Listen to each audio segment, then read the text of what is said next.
आज बात करेंगे हम HFCL की, IDFC फर्स्ट बैंक की, ओम इंफ्रा की, SJVN और RVNL की। सबसे पहले हम बात करते हैं HFCL की।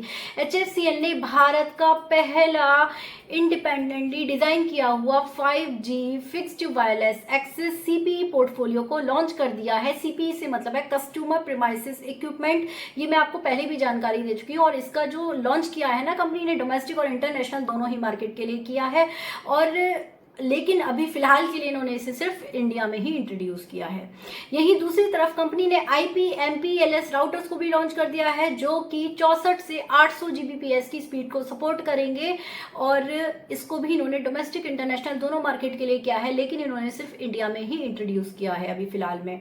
इसके साथ ही कंपनी ने भारत का पहला 2 Gbps खुद का डिजाइन किया हुआ, खुद का डेवलप किया हुआ 2 Gbps अनलाइसेंस बैंड रेडियो को और यूनिफील्ड क्लाउड नेटवर्क मैनेजमेंट सिस्टम को भी लॉन्च कर दिया है। इसके साथ ही 1728 fibre intermittently bonded ribbon cables को भी लॉन्च कर दिया है। इन सभी को मार्केट में कंपनी ने डोमेस्टिक और इंटरनेशनल मार्केट के लिए लॉन्च किया है, लेकिन इन्हें अभी फिलहाल के लिए सिर्फ इंडिया में ही इंट्रोड्यूस किया है।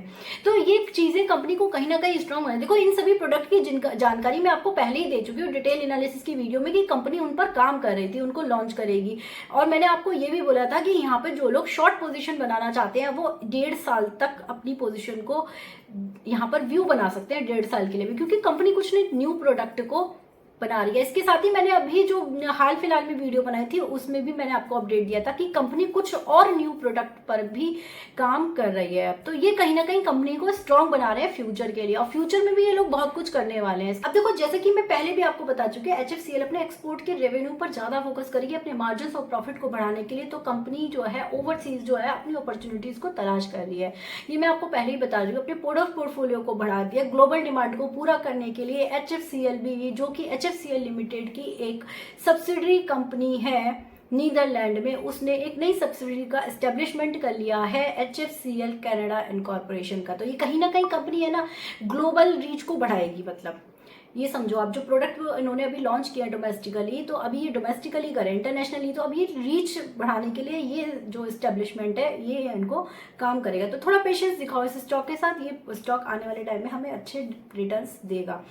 यही हम दूसरी तरफ बात करते हैं अब IDFC फर्स्ट बैंक की। IDFC फर्स्ट बैंक ने भी अपने Q2 के रिजल्ट की अनाउंसमेंट कर दी है। पूरे 751.3 करोड़ का कंपनी ने प्रॉफिट बुक किया है, मतलब कि पूरे 35% से ये प्रॉफिट इनका इंक्रीज हुआ है।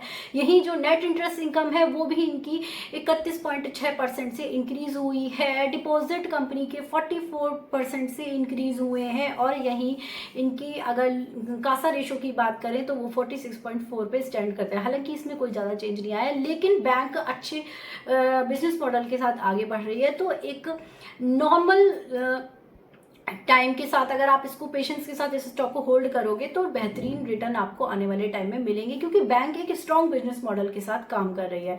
अब बात करते हैं हम ओम इंफ्रा की। ओम इंफ्रा ने भी Q2 के रिजल्ट की अनाउंसमेंट कर दी है। पूरे 22 करोड़ का कंपनी ने प्रॉफिट किया। एक अच्छा जंप इनके रेवेन्यू और प्रॉफिट में देखने को मिला है।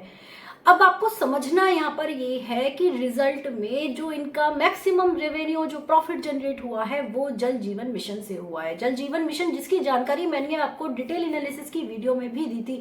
ये कोई नया काम नहीं है कंपनी के लिए। ये कंपनी अपने पुराने ही किसी प्रोजेक्ट पर काम कर रही है, जिसकी साइकिल अब धीरे धीरे कंप्लीट हो रही है। तो आप जिस तरीके का कंपनी काम करती है ना, उसकी साइकिल को समझो। मतलब साइकिल से मेरा कहने का मतलब है कि देखो, जब ये साइकिल धीरे धीरे कंप्लीट होने को आएगी, वैसे वैसे ये प्रॉफिट जो है इनके अकाउंट में आपको देखने को मिलेगा।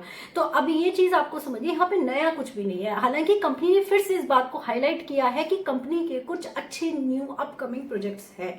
तो ये चीज आपको समझनी है यहाँ पर कि देखो, प्रॉफिट ये कंपनी बुक करेगी आने वाले टाइम में, जरूरी नहीं है। लेकिन आप ये समझो, गलत प्राइस पर मैं किसी स्टॉक को अपने पोर्टफोलियो में अभी भी नहीं ऐड करना पसंद करूंगी। तो अभी ये स्टॉक मेरे पोर्टफोलियो में नहीं है, लेकिन हाँ, बेहतरीन ये रिटर्न आने वाले टाइम में देगा। अगर किसी को लगता है कि मतलब मेरे पास इतना भी सरप्लस अमाउंट नहीं है कि मैं इस स्टॉक को इस लेवल पे बाय करूं। तो अगर आपके पास है तो आप इसमें एक फ्रेश एंट्री अपना व्यू बना सकते हो आने वाले टाइम में, मतलब महीने 1.5 महीने। मैं अभी भी ये नहीं कहूंगी कि आप एकदम से जंप करो इस स्टॉक की रेंज को देखो कि कौन सा बेस्ट प्राइस है, तब आप इसमें फ्रेश एंट्री ले सकते हो। तो आंख बंद करके किसी भी स्टॉक में आपको इन्वेस्टमेंट नहीं करनी है। आपको नहीं भूलना है कि ये जो बड़े इन्वेस्टर होते हैं ये लॉस भी बुक करते हैं, तो ये चीज आप समझो। क्योंकि मेरे पास अभी इतना सरप्लस कैश नहीं है, मैं इसीलिए इस प्राइस लेवल पर अभी एंट्री लेना नहीं चाहती। तो ये आपको खुद को समझना पड़ेगा, आपकी पैसा जितना है, आपके पास जितना कैश फ्लो है, उस हिसाब से आप समझ सकते हो इस चीज को। आरवीएनएल की बात करते हैं तो आरवीएनएल को भी एक नया ऑर्डर मिल गया है पूरे 245 करोड़ 71,80,000 अप्रॉक्स वैल्यू का। इसी कंपनी को 24 महीने में कंप्लीट करना है। तो आरवीएनएल को बता दो, आरवीएनएल कंपनी जो है ना, ये बहुत फंडामेंटली स्ट्रांग है, इनकी ऑर्डर बुक बहुत स्ट्रांग होती जा रही है। ये स्टॉक मैं ये नहीं कह रही आप इस स्टॉक को अपने पोर्टफोलियो में 8 साल के लिए ऐड करो, 10 साल के लिए ऐड करो, लेकिन मुझे ऐसा लगता है 3 से 4 साल में ही ये कंपनी हमें एक अच्छे रिटर्न्स दे सकती है। कंपनी की इंफॉर्मेशन को देखते हुए, कंपनी के फंडामेंटल को देखते हुए, कंपनी के काम को और उसके अचीवमेंट्स को देखते हुए ही ये बात मैं आपसे कह रही हूँ। ये किसी तरीके की रिकमेंडेशन मत समझना, ये सिर्फ आप जो मैं वीडियो बनाती हूँ उन्होंने एजुकेशनल पर्पज से कंसिडर किया करो। अपनी जो रिस्क कैपेबिलिटी है, अपने मनी का जो फ्लो है आपके पास, उन सब चीज़ों को आप खुद समझो और फिर डिसीजन लो कि कौन सा स्टॉक आपके लिए कितने समय में बेहतरीन साबित हो सकता है, कितना रिस्क आप ले सकते हो, किस स्टॉक के साथ कितना रिस्क जुड़ा हुआ है। ये चीज़ें आप खुद अपने लिए बेहतर तरीके से समझ सकते हो करना।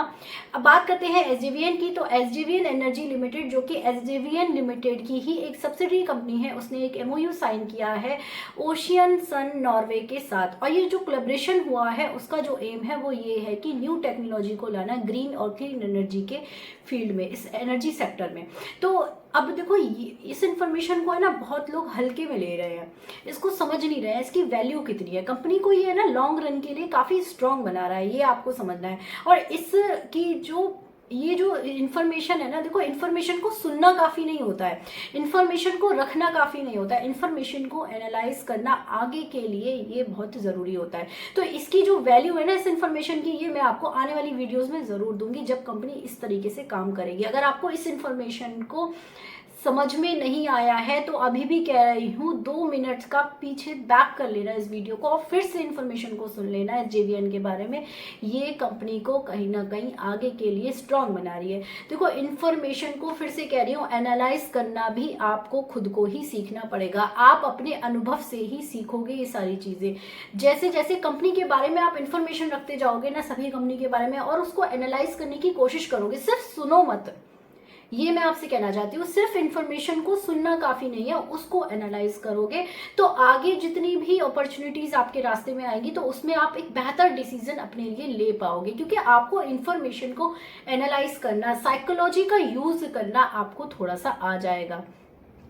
तो आज जो भी मैंने आपको स्टॉक्स बताए हैं ना आज की वीडियो में, ये सारे ही स्टॉक लॉन्ग टर्म के लिए फंडामेंटली सही तरीके से लॉन्ग रन के लिए काम कर रहे हैं कंपनियां। ये चीज़ आपको समझनी है, ये किसी तरीके की इन्वेस्टमेंट एडवाइस नहीं है। ये जो वीडियो मैंने आपके लिए बनाई है ये एक अपने एक्सपीरियंस के बेसिस पर सिर्फ इन्फॉर्मेशन आपके साथ शेयर करी है। तो इसे किसी भी तरीके की इन्वेस्टमेंट एडवाइस या टारगेट वाली वीडियो मत समझना। किसी भी यूट्यूबर की बातों में नहीं आना है, किसी भी चार्ट पैटर्न से भी रजिस्टर्ड नॉन रजिस्टर्ड एडवाइजर की बातों में भी नहीं आना है। किसी बुक्स, ऑनलाइन कोर्सेज, किसी वर्कशॉप पर आपको बिलीव नहीं करना है। किसी भी कंपनी की फंडामेंटल काम देखते हुए, उनके एक्सपेंशन प्लान को देखते हुए, उनके फ्यूचर अपॉर्चुनिटीज को एक्सप्लोर करते हुए, अपने देश विदेश और इंडस्ट्री की एनालिसिस करते हुए, उन चीज़ों को कनेक्ट करते हुए, अपने इन्वेस्टमेंट डिसीजन को, अपनी रिस्क कैपेबिलिटीज को समझते हुए ही आपको अपना इन्वेस्टमेंट डिसीजन लेना चाहिए किसी भी स्टॉक में इन्वेस्टमेंट करने से पहले। प्लीज वीडियो इन्फॉर्मेटिव लगी हो तो लाइक कर देना, चैनल को सब्सक्राइब कर देना। Bye bye, take care.